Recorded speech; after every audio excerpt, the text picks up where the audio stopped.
Hindi pa rin nakakalabas ang Bagyong Lando sa Philippine Area of Responsibility.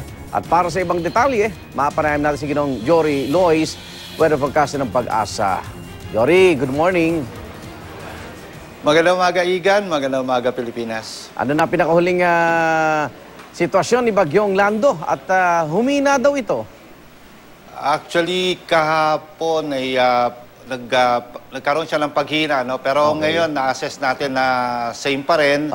Severe tropical storm pa rin siya ngayon. Pero asahan po natin sa mga susunod na oras or araw, makikita pa rin natin yung patuloy na paghina nito si Bagyong Lando. May mga lugar bang nakatas pa rin ang storm warning signal, Joel? Opo, signal number 2 dito po sa Ilocos Norte, Ilocos Sur, Apayao, Abra, Batanes, Northern Cagayan, kasama dyan yung Calayan at Babuyan Group of Islands. Ang mga areas na yan, asahan po na makakaranas pa rin ng masungit na panahon. Samantala, signal number 1 naman sa La Union, Pangasinan, Benguet, Nueva Vizcaya, Ifugao, Mountain Province, Kalinga, Isabela at nalalabing bahagi ng Cagayan. Mga areas pong yan, patuloy na makakaranas po ng mga pagulan at may pagbugso ng hangin. May banta pa rin bang dala ito si Lando, Jory?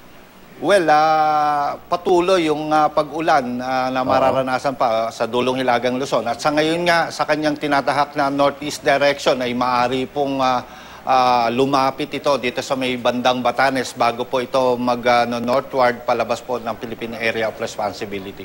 Ano nga ang bilis niya ngayon? 5 kilometers per hour pa rin, Igan. Kaya po, sa ngayon, medyo yung aming estimation, maaaring abutin nga ng Sabado or Linggo pa yung paglabas ng PAR nitong si Lando. Jory, ano nagdudulot ng pagbagal nito?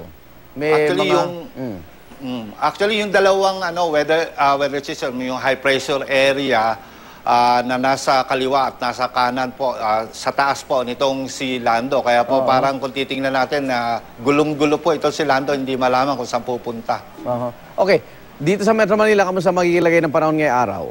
Well, kahapon nag-improve na yung weather condition dito, although nagkakaroon pa rin ng mga pagulan. So, maring ganun pa rin yung maranasan ng Metro Manila. Hindi na po katulad dati na talagang buong araw talagang nakaranas sa pagulan. Besides Mindanao, kamusta naman? Yeah, maganda na po rin ang lagay ng panahon sa Visayas at Mindanao. Asahan lamang po yung mga isolated thunderstorms. Wala tayong binabantayan matapos itong si Lando, Jory?